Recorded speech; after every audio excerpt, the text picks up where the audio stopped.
We've arrived at item 4 on the agenda. This is the public hearing, so if you came to speak during the public hearing, this would be the right time to turn in your card. And I will now convene a public hearing. Here, I'll gavel it. Thank you. Public hearing to receive public testimony concerning a proposed trustee voting area plans associated with the district's transition to a by-trustee area election system. Under California Elections Code Section 10010, the board must hold at least 2 public hearings prior to holding a public hearing to adopt a final trustee voting area plan. We have a presentation that Mrs. Feldman has successfully launched.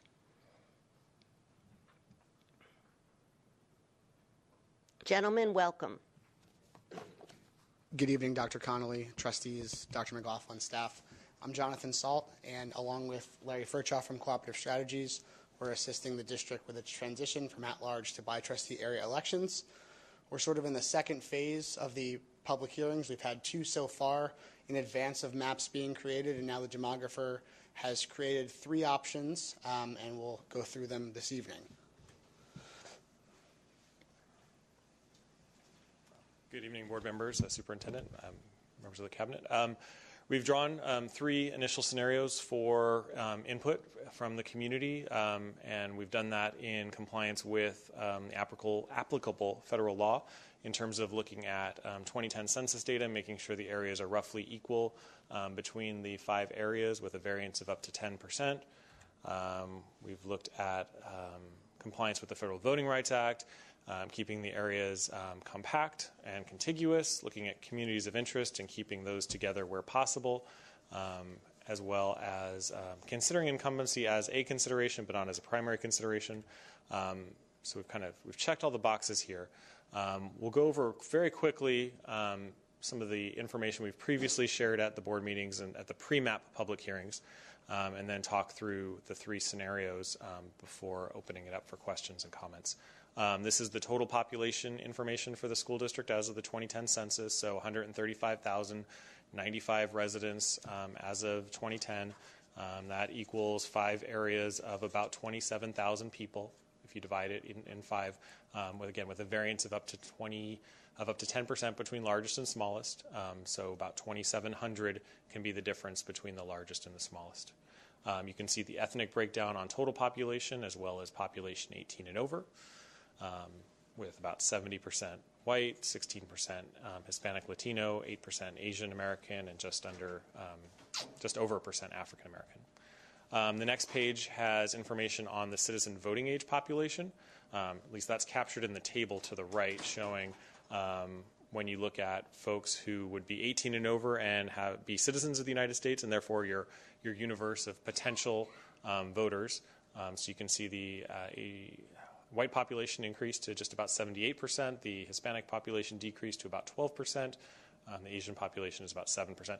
The map to the left of the numbers does not represent concentrations of ethnic groups at all. It's really just concentrations of population density. So just so you get a sense of, on this polka dots, of where there's higher concentrations of population. So the darker the polka dot, it looks a little bit like the weather maps we were watching last week as the storm systems were moving through. But that's the storm map of population in the district. So we've held the 2 pre-map public hearings with the idea of getting feedback and ideas of what these voting areas should look like. And we've tried to incorporate as much of that as possible. What you will see, ideally we'd like to see a bunch of squares lined up perfectly in a district. But we don't see squares, we see shapes. And one of the reasons for that is census blocks. So our building block for all of these trustee areas are the census blocks created by the Census Bureau, and that's the bottommost measure of population. So we're building up from those. So think of those as like the Lego blocks that your kids might play with. And we have to build these trustee areas out of different shaped Lego blocks, and they are all strange looking. They come together in different areas. They don't always follow major roads. They don't follow cities all the time. They are interesting to deal with. And so as we're building these, you may see areas that look a little jagged, that don't follow the roadway particularly well. We're not just doing it to be difficult. We're dealing with the hand that we're dealt. And so these Lego blocks come together in a certain way. I would like them to come together differently, but they do what they do. So for each of the maps we've developed, there's again 3 options that we've developed that have been on the website since last week. For each of them, and I'll lay out the kind of layout of the map and then talk through a little bit more specific. So each of them, area 1 is yellow, area 2 is green, area 3 is red, 4 is blue, and 5 is purple. You'll see that the current residents of all the board members are indicated on the maps. All the school sites for the district are identified on the maps. You'll see in the legend there is either 2022 or 2020 listed after each trustee area up in the legend, up in the left corner there. I don't know why I had to turn around to see that. But that just corresponds to when the terms for a board member are up for a particular area. If there are situations where there are 2 board members in a particular area, then we went with the later ending term. Nothing that we do in this reduces anybody's term in office or extends anybody's term in office. It just kind of cycles through with the regular election cycles. So area 1 in this particular scenario is that yellow area again, starting at Lake Sherwood, working its way up through the Westlake community, going to Herbs Road on the eastern, western side there, my east and west. I'm going to get my east and my west straight tonight, I promise. Area 2 is over that particular area, and it kind of goes over what we call what is Area 3 in the middle there, taking in both sides of Area 3. Area 3, and why does it look like that? That's probably the question that some of you may have asked as you've looked at these maps. And if you remember our first community input meeting or our first public hearing on these, we talked about it. There was talk of an inverted T that runs along the 23, and that is where we have a higher concentration of our Latino residents within the district. And so in each of these scenarios, you'll see a different version of Area 3 that hugs the 23 and spreads out in different ways. And what we're able to do in Area 3 is create an area of increased influence for the Latino community. Now, we're going from about just under 12% is our district-wide average, and you'll see that it goes up to the high teens and the low 20s. We don't get to a situation where we have a plurality or a majority because the population isn't large enough and concentrated enough in either the Latino community, and we also looked at the Asian American community. It's not large enough or cohesive enough to create majority or plurality areas. But you'll see different variations of Area 3 that do different increases in that Latino population.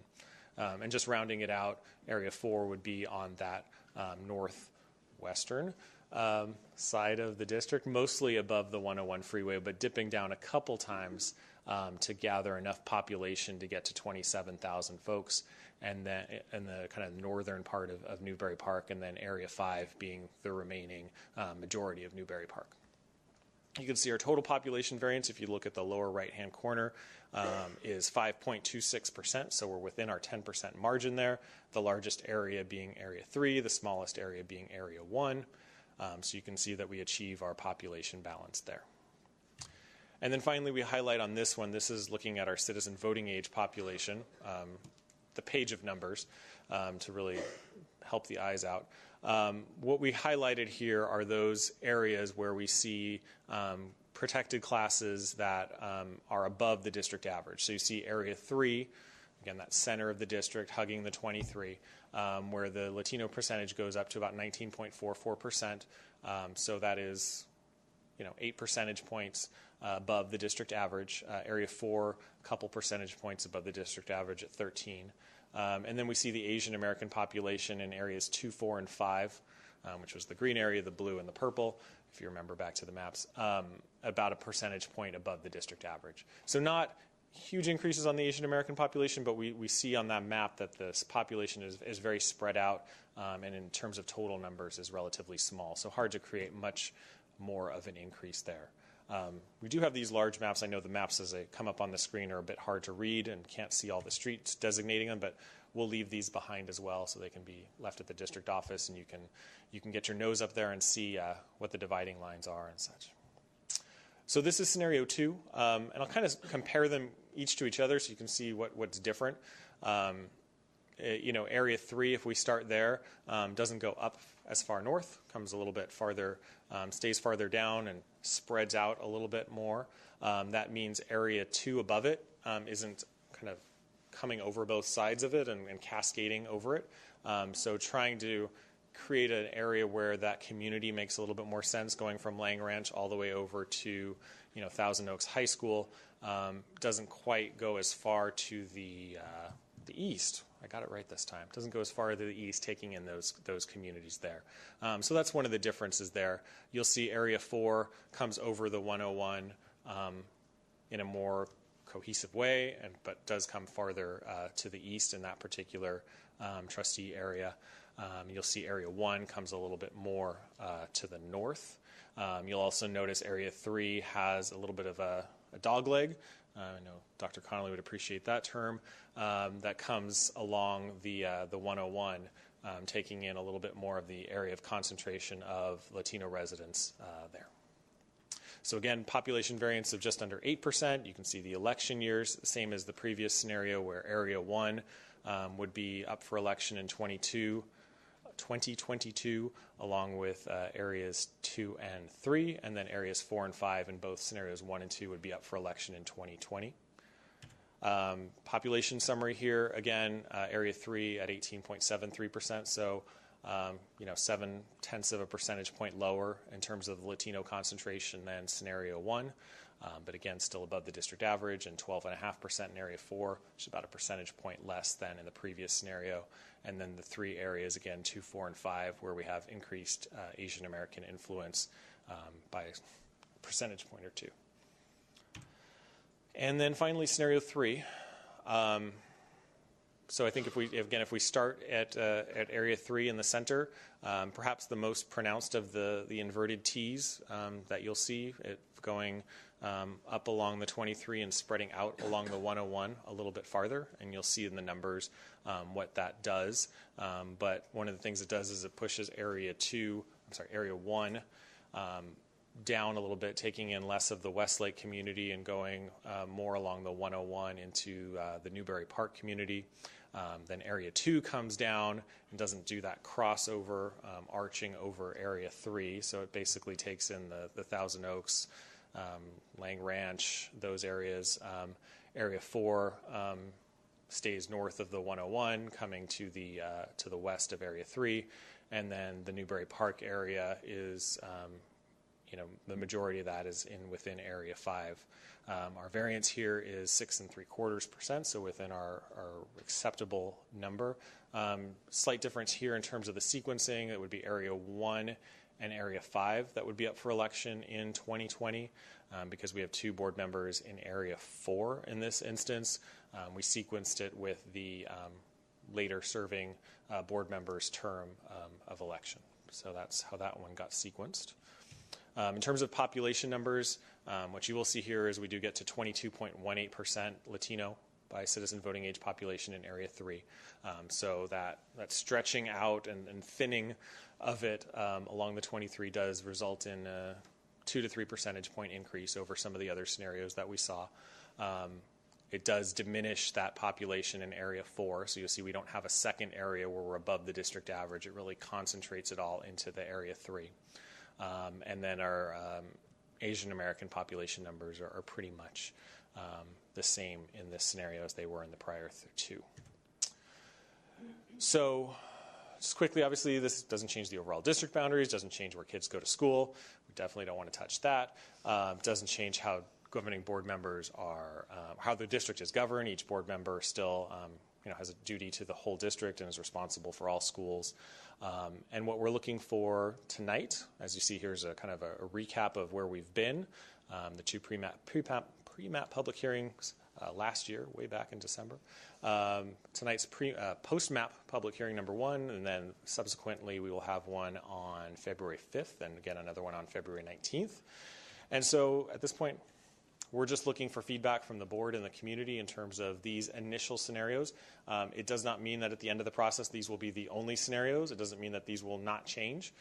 This can be an iterative process where we get feedback from the board and the community at these public hearings and come back with changes for the board to see if that's the desire for the board. And really just looking for thoughts on if any of these scenarios hit the mark, if they're all terrible, or what would be better about any one of these from the community and from the board. Our only holdup is that we do need to make sure that we have the maps in their final form available 7 days prior to the board's final action. So they just need to be available on the district's websites for 7 days prior. With that, I'll turn it over to John to close it up.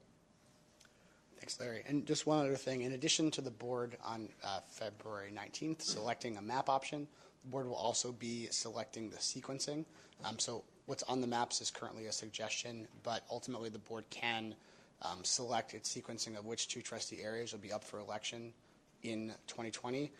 But there are some sort of rules on that, obviously. If there's a trustee whose term expires in 2022, that area cannot be up for election in 2020. So I know in maps 1 and 2, there's a possibility of 3 areas that could be up for election, but only 2 of them will be, and so the board can make a decision on that. Oftentimes it's based on, and the statute says, furthering the interest of the CVRA, but here all of the numbers are pretty similar amongst each area, so there's not one glaringly obvious one that we would recommend that you make available at the next election. Thank you very much for the presentation. So our demographer will remain to participate in public comments and board member comments to follow. As part of this public hearing, members of the public may submit comments on the establishment of voting area boundaries for the new trustee voting areas that will be established as part of the district's transition from an at-large election system to a by-trustee area election system. Speakers will be given 3 minutes to make comments on this matter and this matter only. We have received cards from 7 people who wish to address this subject during the public hearing. The first speaker is Leanne Holland, followed by Jenny Kreitman.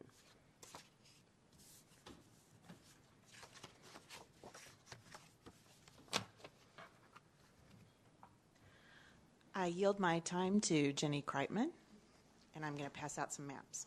Thank you. Jenny Kreitman. Hi. Board President Connolly, board members. Can I stop you for just a moment? Would you move the screen out of your way? Just pull it toward Mr. Gorback. And I couldn't see you guys. Mrs. So Feldman, could I you just start her time over again? Thank you. I don't like only seeing the tops of people's heads. I need that stool that the kids had earlier. There you go. I think we're good to go. Okay. Go ahead. Board President Connolly, board members, Dr. McLaughlin, district staff, and members of the public. My name's Jenny Kreitman. I'm a Westlake High School parent. Thank you for the opportunity to provide input on the 3 trustee area draft maps. I've asked Leanne to pass out some drafts, 2 versions of map revisions we'd like you to consider. I met with several community members this weekend about the 3 draft maps. We found that none of the 3 met all of the district criteria as outlined on the webpage. Those were and you mentioned this already, equal population, communities of interest, compactness, contiguity of the districts, visible boundaries, and respect for the voters' wishes and continuity in office. We found that draft maps 1 and 2 did not meet the last criteria of respecting voters' wishes. Cindy Goldberg and Jenny Fitzgerald both got more votes than any previously elected school board member in an election that brought in a new board majority. In draft maps 1 and 2, trustees Goldberg and Fitzgerald are in the same district and would have to face each other in the 2022 election. We made a change to draft map 2, and that's the one that says scenario 2B that some of you have. On this map, we changed the boundary between trustee areas 2 and 4 from a north-south boundary to that was along Lynn Road to an east-west boundary, roughly aligned with Arbalest. This very simple boundary change places trustees Goldberg and Fitzgerald in their own districts, and we believe this map then meets all of the other criteria put forth by the district. Draft map 3 did not meet the criteria of keeping communities of interest together. Approximately 9,000 people who live in Newbury Park are grouped with 18,000 people in Westlake Village. This area has no schools in it, and kids from this area go to schools as far away as Acacia and Banyan. Then they split and they go to Sequoia and Redwood middle schools and Newbury Park and Thousand Oaks high schools. Because they're already split between two high school clusters, we think they won't be well served if their elected trustee has the third high school in their trustee area.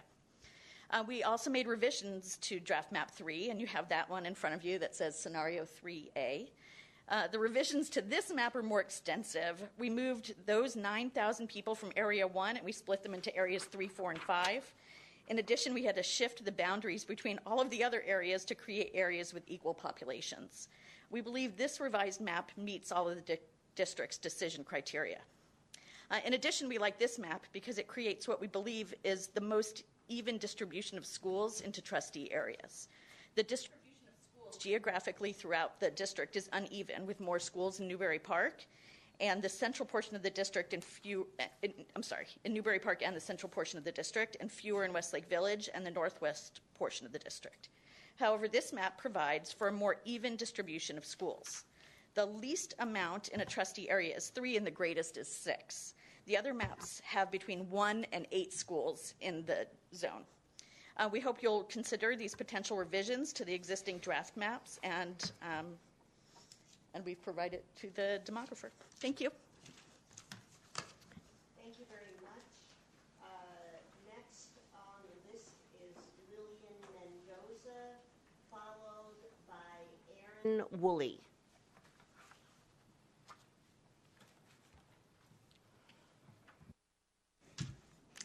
Good evening, President Connolly, trustees, superintendent, and community present.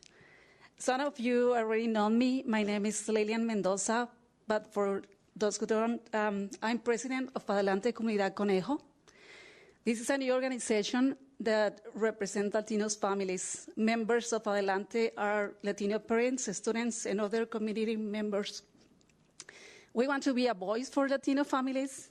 We want to get Latinos involved in our school districts and in our community in general. But most importantly, we want to empower our Latino community through education. We want to partner with individuals and organizations who want to make things better for all, not just for Latinos, as you say, right? I'm here talking because I want to thank these guys. I personally think that you did a great job. When I see your 3 maps, I thought that you have seen us, and we have a stronger voice as a Latina. And thank you for that. I'm really thankful. So I just want to say thank you for producing these maps. Good night. Thank you. Next is Aaron Woolley, followed by Maureen, no last name. Good evening to all. I'm a parent of 5 that went through K through 12 through the district here. A few graduated from Thousand Oaks High School and Newbury Park, so I'm kind of a Panther Lancer. I thought that the whole reason we spent all this taxpayer money was to hire a professional third-party firm to draw the boundaries was so that it would be a politically neutral process. The addresses of each current board member should have had 0 impact on the boundaries. It was supposed to be about demographics. No one can honestly look at these maps and believe that gerrymandering did not occur. It is obvious. Not one of these proposed maps will survive a court challenge. I guess I shouldn't be surprised that this is the corruption we see when we have 4 liberal Democrats on the board and another liberal Democrat as the superintendent who finally has the rubber stamp left-wing school board he wants. This is really disturbing, and it is an embarrassment to our community, the vast majority of whom want to keep politics out of our schools. I speak for the community when I ask each of you, who do you serve? Who do these who do these proposed districts serve?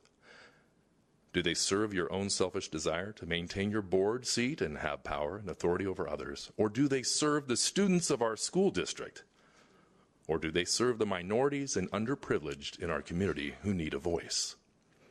It is incumbent upon each of you to avoid at all cost the very appearance of favoritism, politics, and gerrymandering.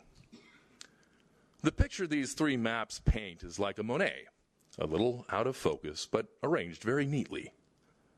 The picture that the right redistricting map painted will look more like a Picasso. It shows the vision of the artist without conforming to aesthetics or structure or the status quo. I like one question answered, and I know this isn't the forum to ask and answer, but who among you have had conversations with those that drew these maps? We, the community members, deserve to know. Good luck tonight, and thanks for sticking your neck out for the good cause. Thank you.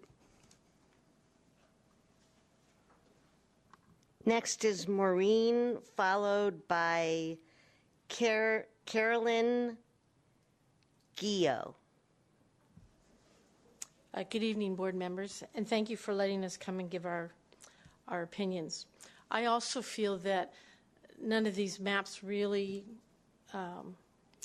help our community, okay?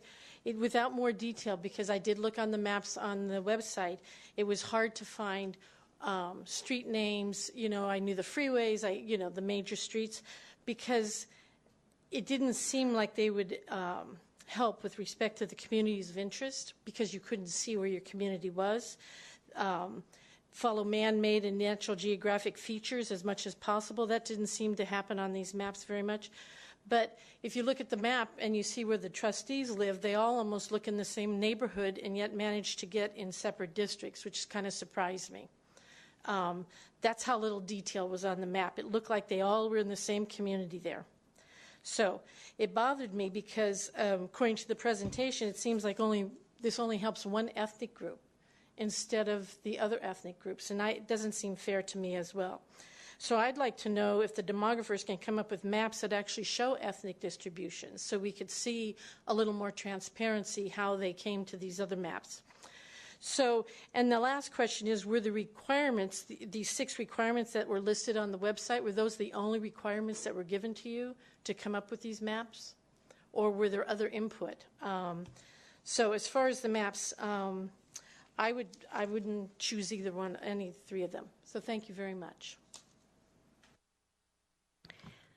Next is Corinne Guillot, followed by Gloria Massey Chania.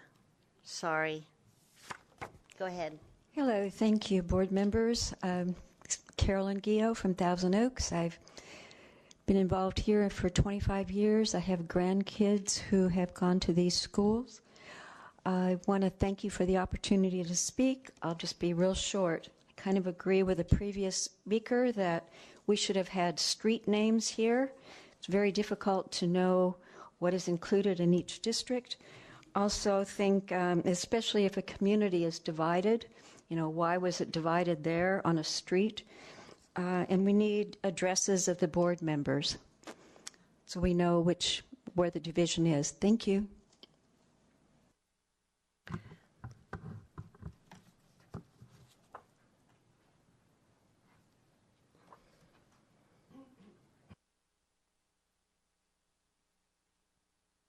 Good evening. Thanks for allowing me to be part of this public hearing. Happy New Year to all of you. My name is Gloria Massey Chinea, and I'm a resident of Ventura County and a taxpayer. Also a grandmother of a boy that soon will be attending the school district. So as a grandmother and a concerned citizen of Ventura County with Spanish heritage, or as you know, or as we are classified in the U.S. Census as Hispanic or Latino, heritage of the population. As citizens, we elect you as Board of Trustees and bestow you with the responsibility to do what you're hired to do.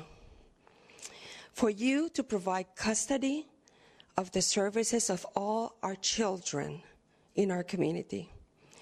Current demographics, as you all know, that encompass CVUSD, they're a very distinguished group that form the fabric of our community. The highlights and density are the Latino and the Asian community. And what is different in our state is the difference in language, either Spanish, Mandarin, Tagalog, Korean, or Vietnamese, that usually spoken in the household. I do believe that having a demographer draw up a map that provides this community with representation is a great thing. I would expect and demand that the representation of the map that will be drawn geographically will not be gerrymandered to suit the current Board of Trustees. The issue is very clear with the maps that you presented. The Hispanic and Asian community need to have a voice and need to be brought to the table. We need a map that promotes justice to serve a minority population that is part of the Conejo Valley Unified School District fabric. As the elected trustees, you need to be stewards and avoid creating a big liability and avoid, as Board of Trustees, with an unnecessary and thus prevent a lawsuit if the population at hand is not represented in the demographer's map drawn and selected by you, the official and elected officials. As a reminder, you need to avoid to have a map that is gerrymandered to accommodate the current seating of the current CVUSD trustees and thus protect to be fiscally responsible and avoid a liability that a lawsuit could bring to your chambers. Thank you very much, and I look forward to have a win-win situation and a synergized idea. Thank you. Lots to learn. Thank you. Thank you for your comments, members of the public. The public hearing receives public testimony concerning proposed trustee voting area plans is now closed.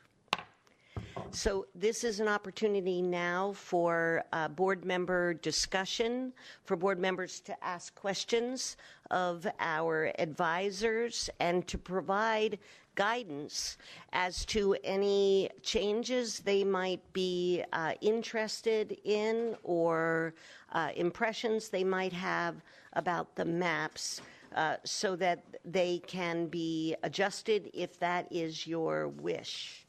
Do I have comments from board members? Mrs. Fitzgerald.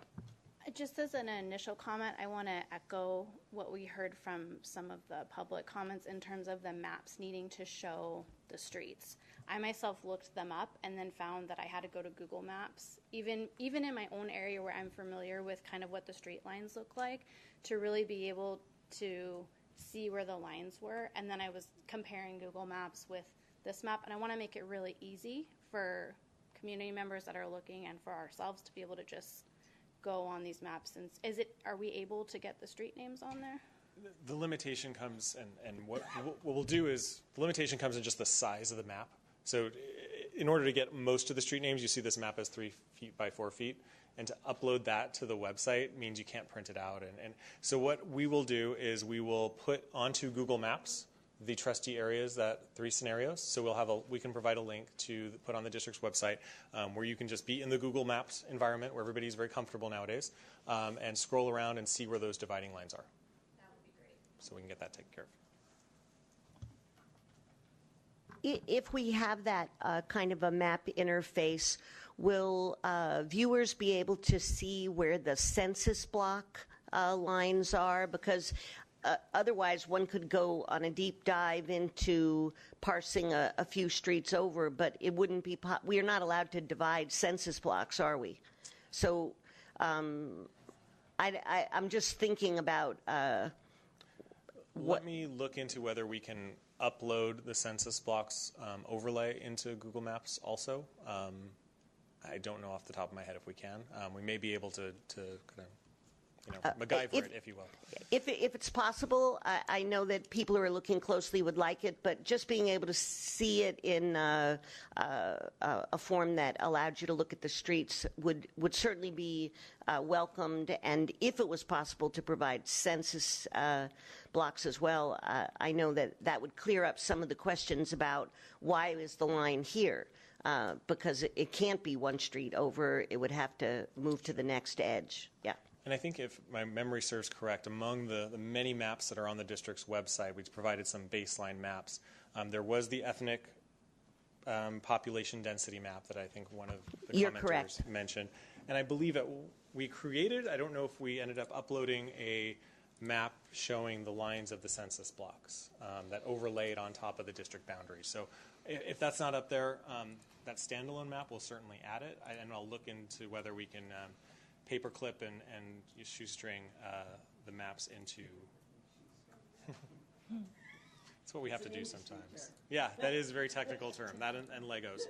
Actually, and Mr. Salt has provided this 3 foot by 4 foot map, which we did do, so you can see, or kind of see, all those numbers on the map represent the populations within those areas, and the bluish lines represent the census blocks. But I know these technical things can be hard to work with when you're working on a telephone screen, for example. So let me see what we can do in Google Maps. Thank you. Mrs. Goldberg.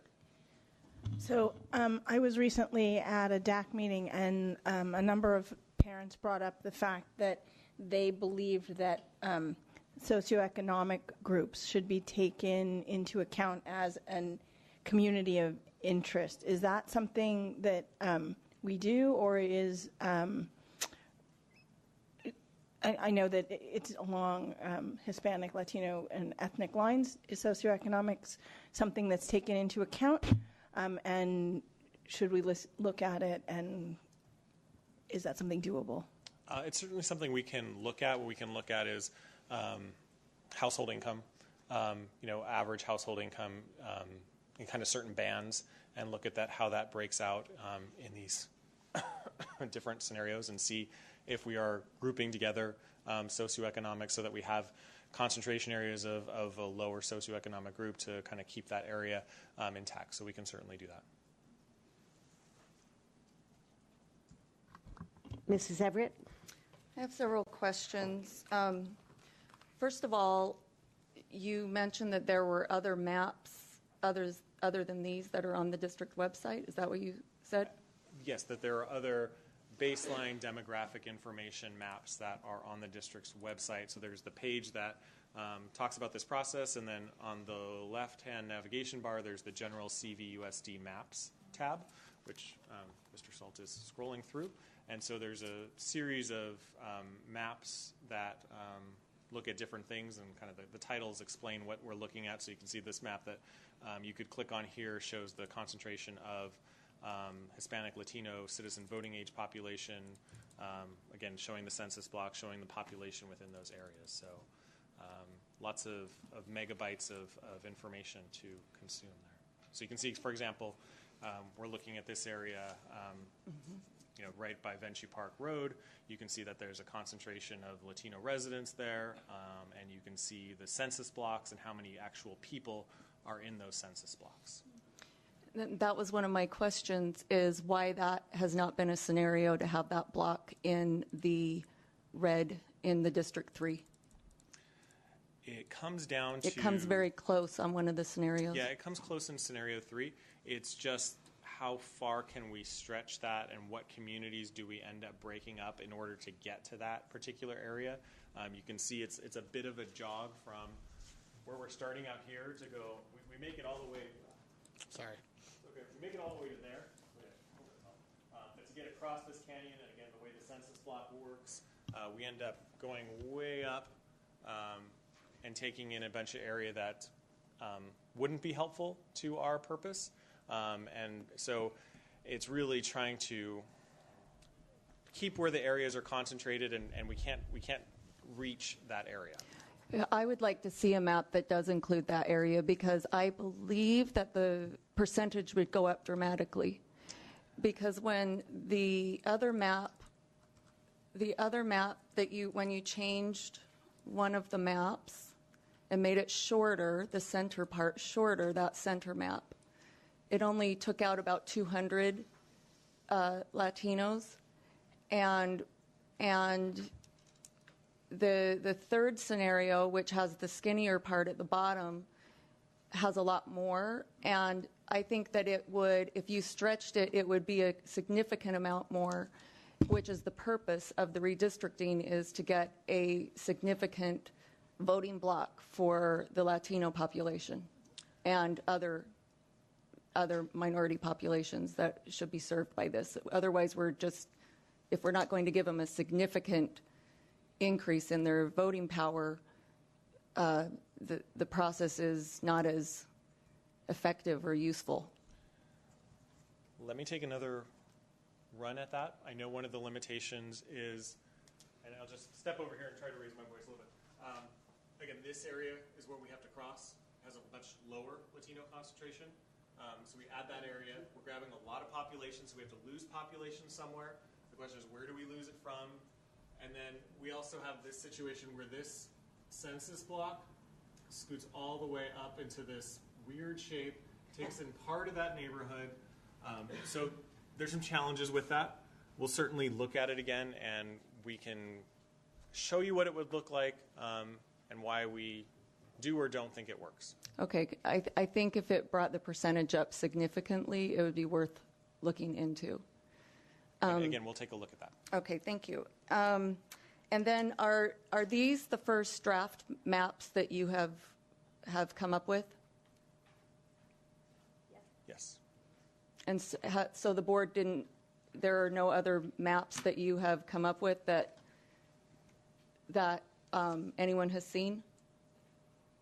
We've certainly shared different maps with council as we've looked through this process before sharing them with the district, and just to get feedback on compliance with the law. But there's no other maps that have been shared publicly. But I just mean, has the board had the opportunity to see any other maps? I don't know. Just the ones in closed session prior to the last board meeting. That was it. We can't comment on closed session. So just in the interest of transparency, should all maps be made available, just so we can see where just any issues or input that's already been? Is that a suggestion that these additional maps be created as well? Is that board direction to create these two as well?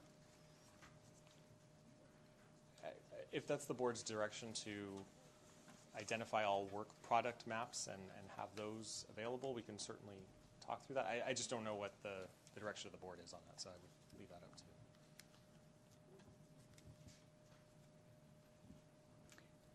you. Have you received any input toward these maps other than the public comments and the board public comments?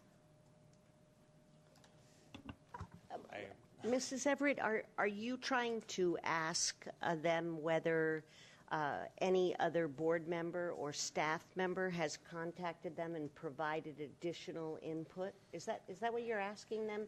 Outside of the meetings that you have been present in, has anyone weighed in with Outside them? of the public meetings, yes. Well,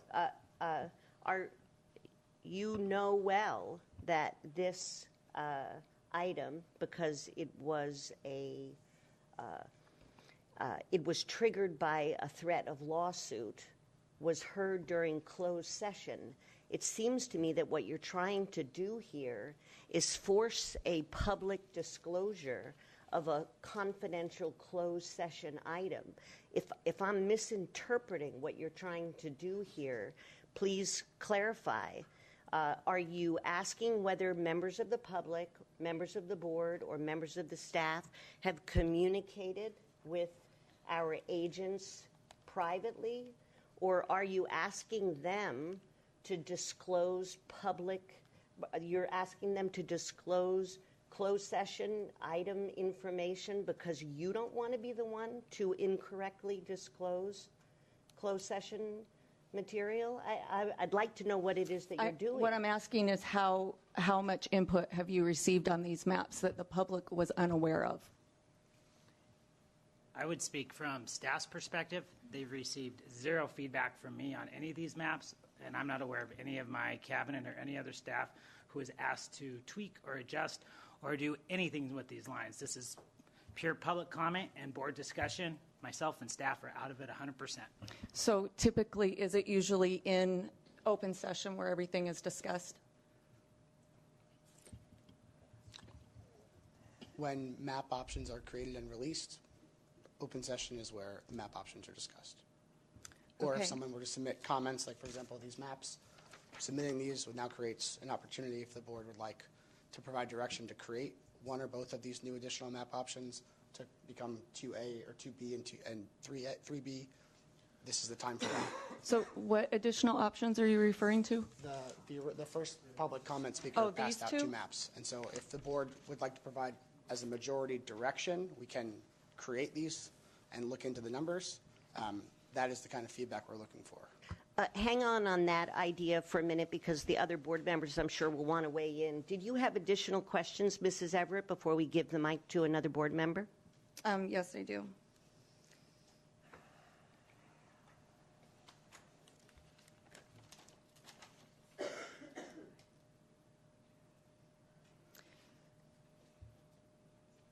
So what if you are, because we can see that obviously there's a couple of maps where there's 3 trustees very close together, but they're in separate districts. Areas. I thought they were called districts.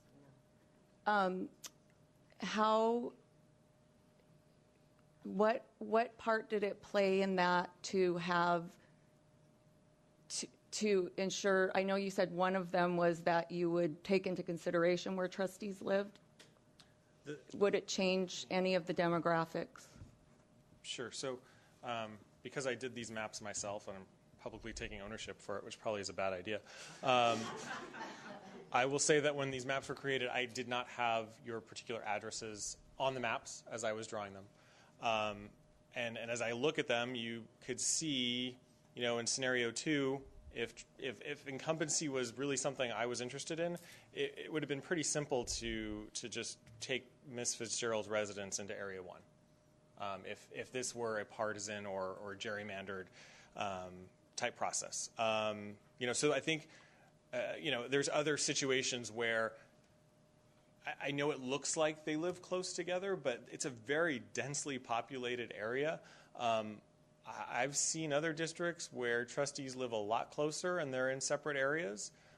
So I think, the Area 3 was our starting point in a lot of these cases, or my starting point as I continue to mistakenly take ownership for this. And so, looking at trying to stay with those major roads in Area 3, you see we try to stay along, the Moore Park Road. We try to stay along Avenida de los Arboles or de los Flores. Urbis Road, we try to do that in most of these scenarios. So I don't think, hindsight 2020, I don't think that incumbency was what was driving me as I was carving up this particular map scenarios. I think there are a lot of easier ways to do it if it was. So I will answer that, and certainly no board members individually asked or suggested that their addresses be in an area or not in an area. So I'll state that as well. Would they look any different without incumbency? Honestly, if you look at just the way the population is distributed within the district, if you look at where the Latino concentration area is within the district, I don't, obviously there's a lot of, I won't use the term about a cat's fur to describe this because I think it's insensitive with a veterinarian in the room, but there's a lot of ways to divide this particular district up, and certainly somebody else could come at it with a completely different perspective, but I don't think that incumbency or location of residences was an undue influence on me in this process. Okay, could you show me on the map? I know you said that Dos Vientos had a high population of Asian, a high Asian population. Where else are there high density? Is there a high density of Asian population? Go back to the district website, and we have a map right here. So you can see these purple areas are areas where the percentage Asian American citizen voting age population is 15% above the district-wide average. And so you can see these purple areas are spread well out across the district. You see a couple large ones, and I think we talked about at an early meeting that the larger the census block is, usually the smaller the number of residents is. But if you do zoom in, you will see how many actual folks are in that particular area. So I'm going to get dangerous here. And this area right here is 21 total people. And that just happens to have 15% greater citizen voting age population as a percentage. So you can see, again, that one had 2 people, that one up in that far corner there. Huge areas. But you do see this area around Sycamore Canyon School, a pretty cohesive area where we have an increase in Asian American population. And in all the scenarios as I'm looking at it, those are all kept together in Area 5. So we've kept those areas where there is an increased Asian influence together.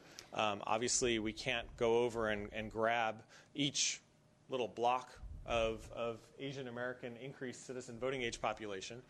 We have to we're stuck with where people live. So there's a purple spot above the 101 freeway. Is that where Amgen is? Which community is that?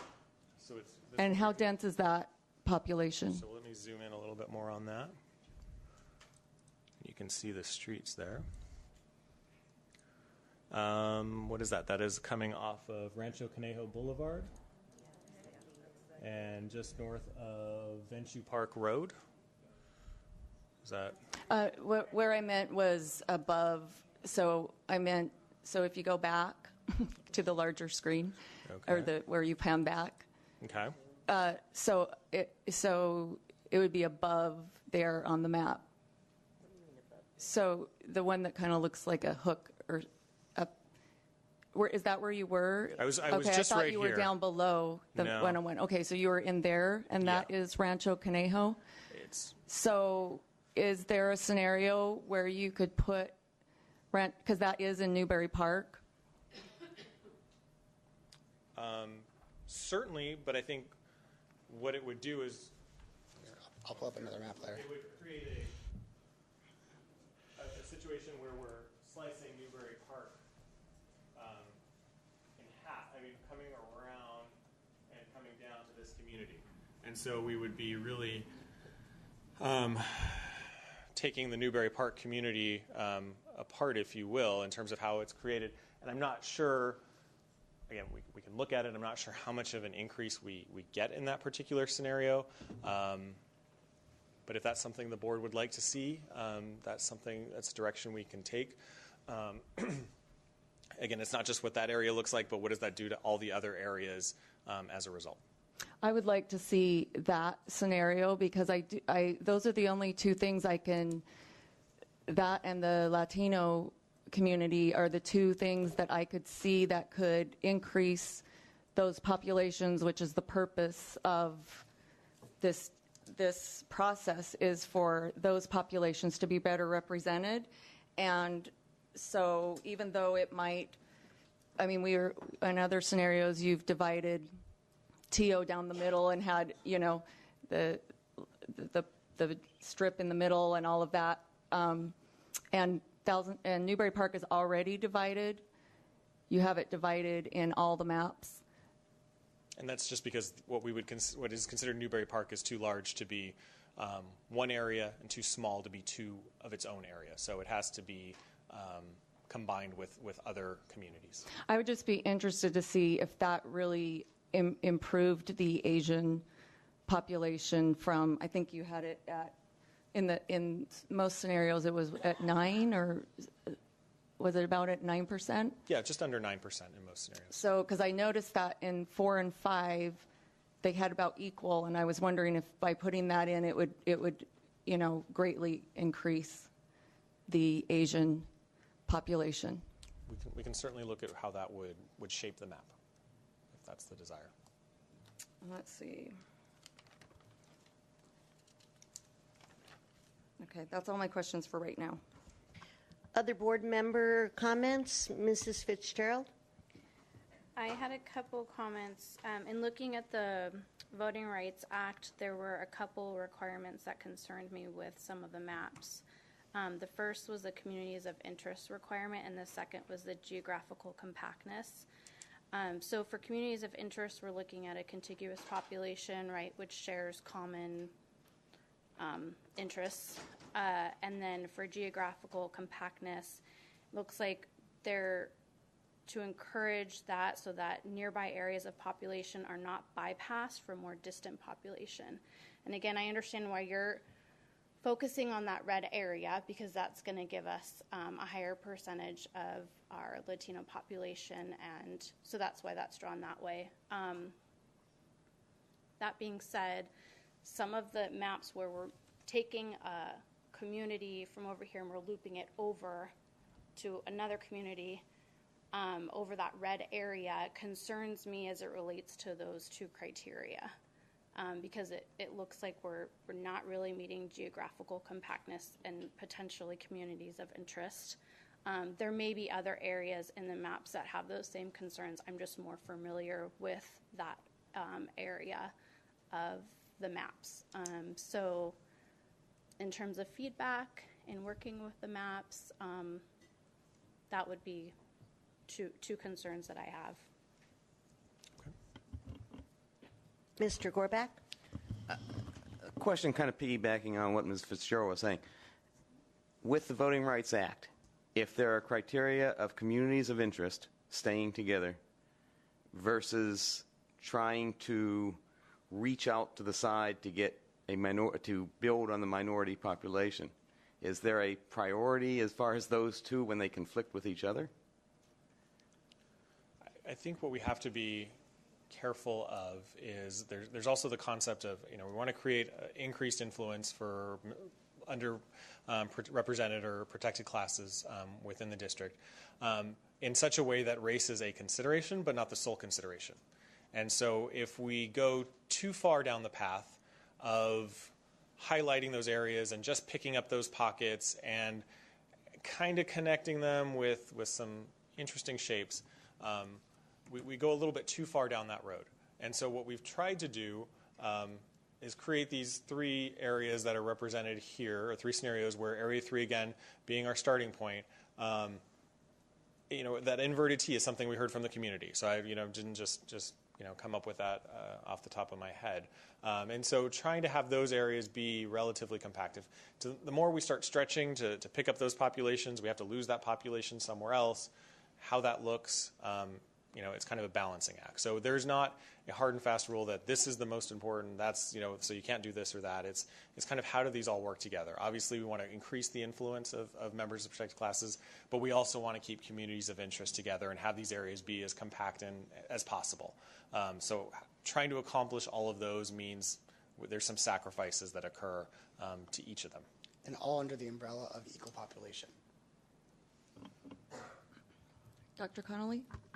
Mrs. Everett? So it's my understanding that the main purpose, though, is to increase the voting power of underserved populations. Is that correct? The California Voting Rights Act states that if you have at-large elections and that impairs the ability of members of protected classes to influence the outcome of an election, then that would violate the CVRA. And so one of the main purposes is to increase influence, but not in a way where you're really reaching and grabbing all over the place to try to increase it a little bit, because then because you have to keep equal population, you're stretching communities of interest a little bit too far. And so it is sort of a balancing act. But each of the maps, all 3 maps, do increase the voting power of the larger minority or protected classes in the district above the district-wide average. So, for example, in scenario 1, as Mr. Furchaw mentioned, there's 2 areas that have a higher percentage of Hispanic population over the district average. So in that scenario, that means that this map would meet the criteria for the CVRA because the ability of members of that protected class to influence the election is increased. Now, in a district that doesn't have a extremely giant protected class population, it's harder to get those numbers higher, but any increase fulfills the purpose of the CVRA. Now, if there was a very obvious, if you draw it exactly like this in this circle, and it would be 80% Hispanic, you should probably draw that. Here, it's all about increasing as much as possible without having the maps look a little bit too crazy. I think if you were to, your neighbors to the north, Moore Park, are going through the same process. And there you see an example where you're able to create very easily a Latino majority area in the center of Moore Park. An old town Moore Park, if you will. That's very easy. It's a highly concentrated area. It just doesn't exist in the district. So that's if you looked at their maps, you would see a Latino majority area right in the center of town, where there's just a large population that's concentrated there, and you have other areas where it's not as concentrated. So I mean, we just don't see that. We just don't have that here. Okay, it was my understanding from when you came before that so first of all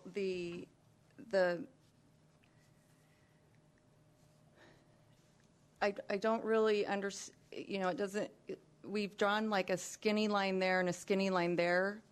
Which map? I'm sorry. The third map. Okay. And so it just seems, if you're going to keep them together, if you're going to keep a population together that has a lot in common, and you want to keep the Latino population together, it doesn't matter which shape it ends up with, unless you had to start here and end up over here and they don't touch.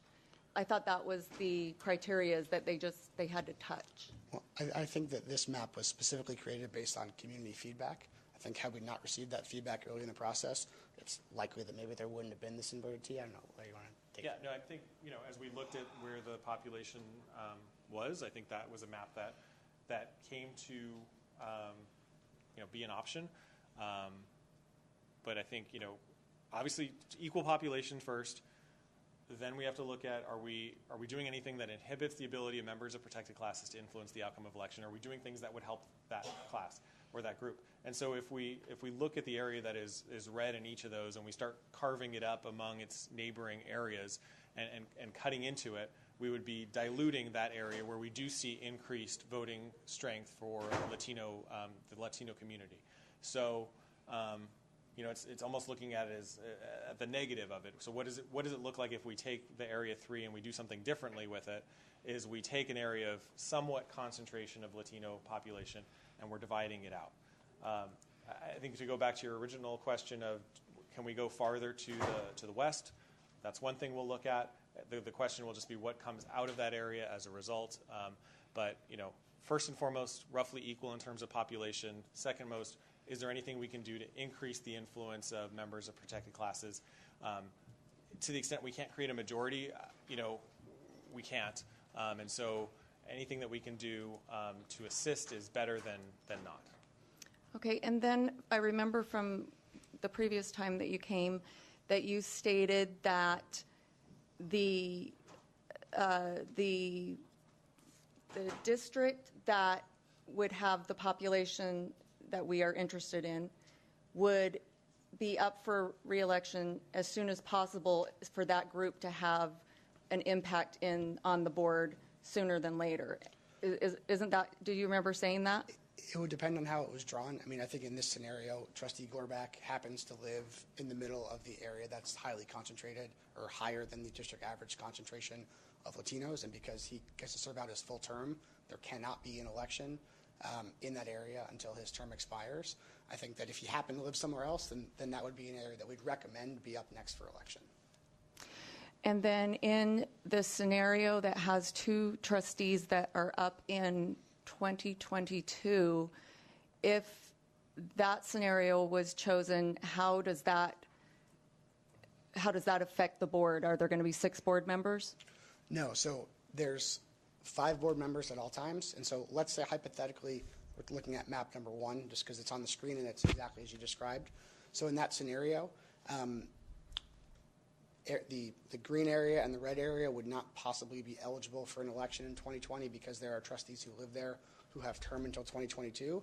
Of the 3 remaining areas, the area that you live in, the area that Trustee Connolly lives in, and the Westlake area, 2 of those 3 will be up for election, and so the board has some discretion to determine what the sequencing would be. So potentially there will be one area, if this is the map chosen, that doesn't have a trustee currently residing in it until the 2022 election.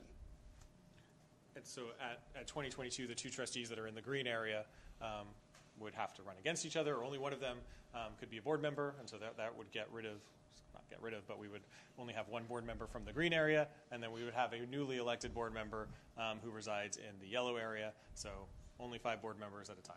So it's possible that there will be one election cycle where there is not a trustee living in every area yet. Okay, that's interesting. Thank you. So I have a couple of questions and comments. First of all, I just wanted to say as a point of clarification that I asked for the maps that showed the 15% or greater concentration of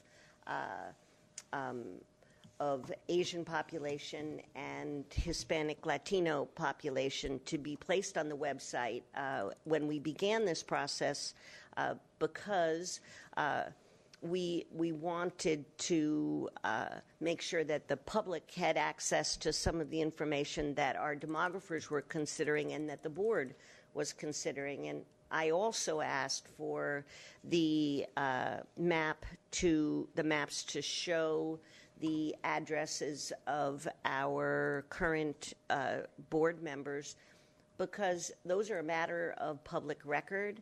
And I didn't feel that it was right for savvy people to know where what maps affected what board members, and for people who weren't aware of the public nature of elected officials' addresses to be in the dark. So those things were done to increase the transparency and the public access to the process. And I hope it's not misconstrued as anything but that.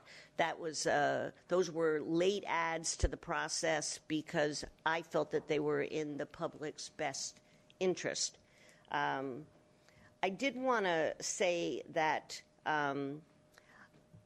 one of our speakers talked about having a better spread of schools located in the 5 trustee areas. And I know it's hard for us because we are a 3-cluster town. And now we're being asked to divide ourselves up by 5, and it kind of goes against our nature to do that. And so I find myself constantly returning to the idea that we want to create balance, and I know we can't create the balance we want, but I do find something appealing about trying to balance the number of school sites within a trustee area, because most of our families attend their neighborhood schools for elementary and middle school. There's a lot more movement at the high school level, and of course we only have 3 comprehensive high schools, but at the middle and elementary, trustees that are being elected by folks in a particular area are going to care about those. I don't mean vote accordingly. They're going to focus on families who send their kids to those local elementary schools when they campaign and when they solicit input from the community and in their need to be responsive. So I am interested in the possibility of a rebuttering of that if it works, as was suggested in one of the supplemental maps, the A and B maps that were handed out to us by a public speaker. So I did find that a compelling argument. And then I also want to address Mrs. Everett's comment about the neighborhood that lies along the 101 west in that sort of edge of Newbury Park, the area that I think most people here call Las Casitas. And that's under the yellow road, right? And right up against the freeway between Ventura Park and, yeah. And the short dog leg of the red area that extends westward, it goes through the neighborhood that I live in, which is Lynn Ranch. And that neighborhood has very expensive homes and is very different than most of what is in the trustee area that we've created. I know that when we look at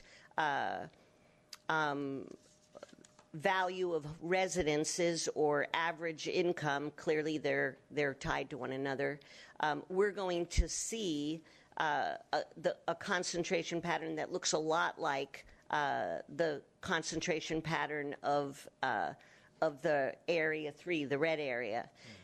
If we gave up some of Lynn Ranch, that sort of fat western dog leg, and we thinned it out and extended it over to Las Casitas, I'd be interested in seeing what that looked like. I know the populations aren't the same because the lot sizes in Lynn Ranch are large, but I'd be curious to see if there's a way to incorporate that area into Trustee Area 3. And I also, I just want to say for the public record here, just to clear the air on the board member residence things, it's clearly been established that although it cannot be the primary concern of the board or the demographers to consider the currently elected trustees and the will of the people that put those trustees here on the dais. It's clear to me from what you have told us at every meeting I have attended that it is a permitted criteria.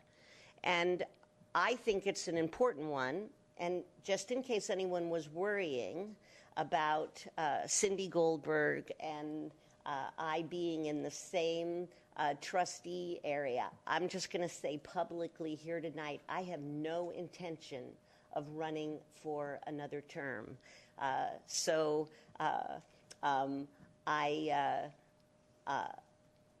done in 2 years. And it's been a remarkable 12 years. But I am very interested in seeing the will of the people respected in these maps and in any additional tweaks. And I have one more thing to say about the two maps that were provided to us tonight, Scenario 3A and Scenario 2B.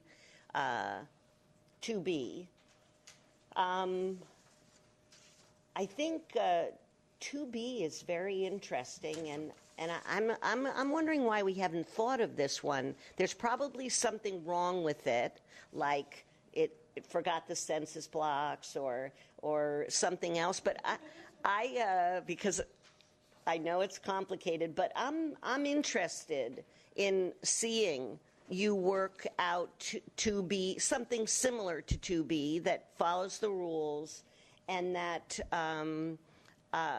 that you might be able to recommend to us. If you can't recommend it to us, then I understand that. But this looks different than the other maps, and I'm curious to know what you think of it when you actually sit down with the little map doodling software and have a look.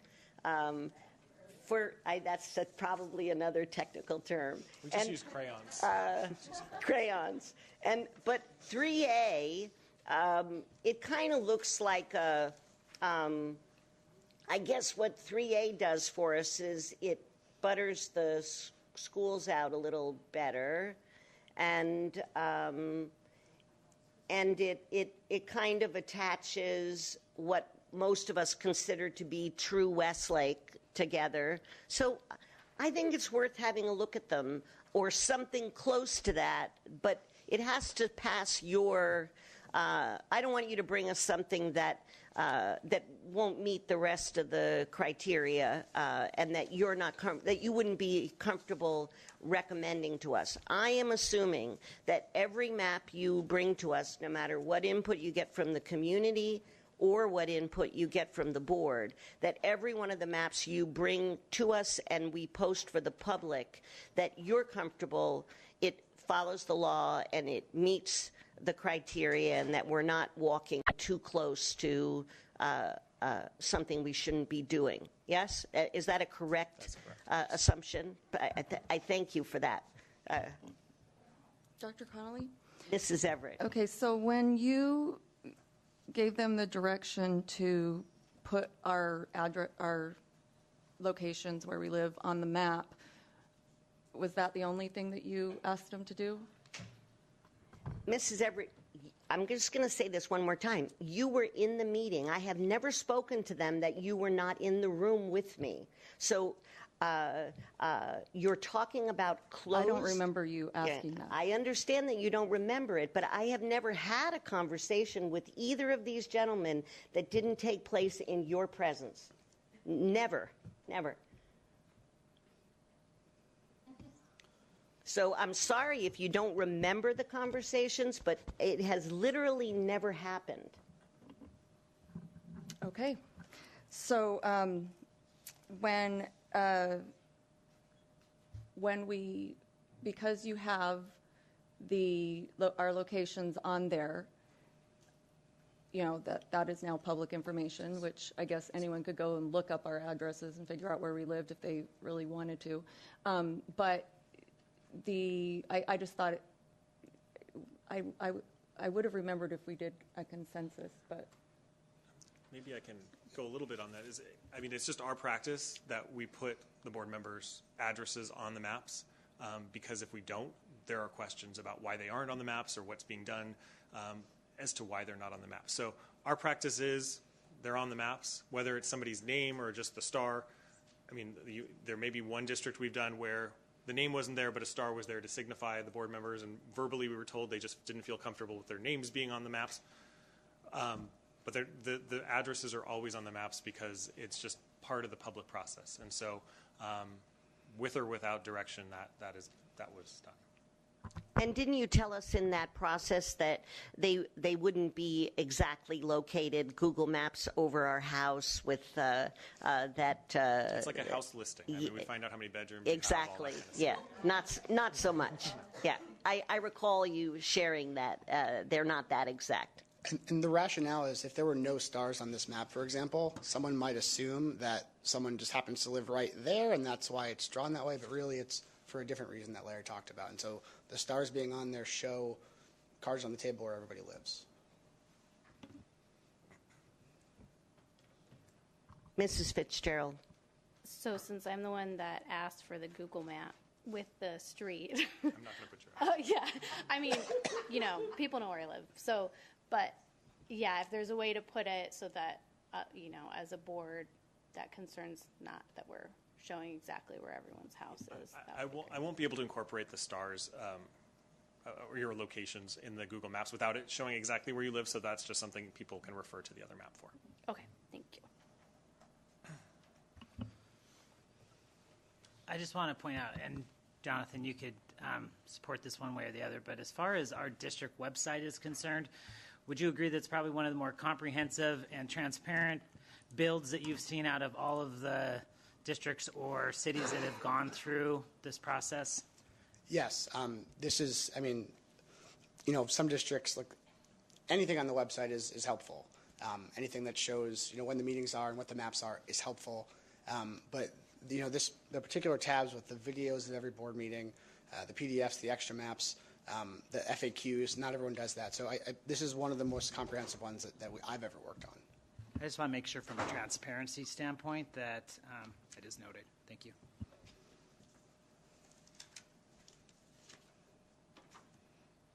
Are there any other comments from board members?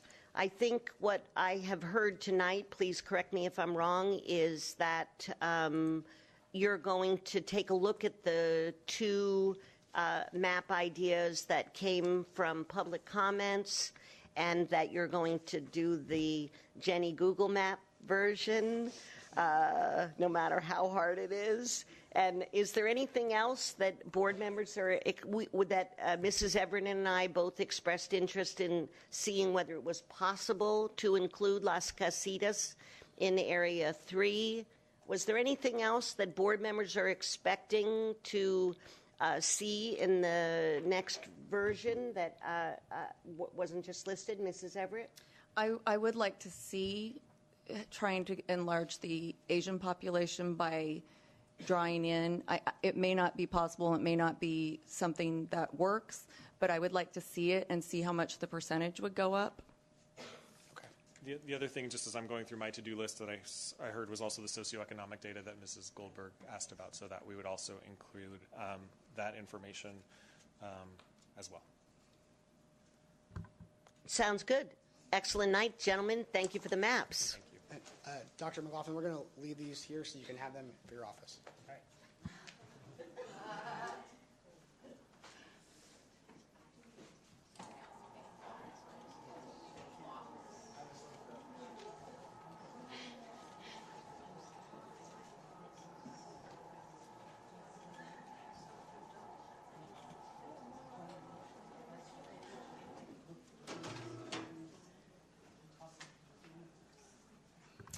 All right, board.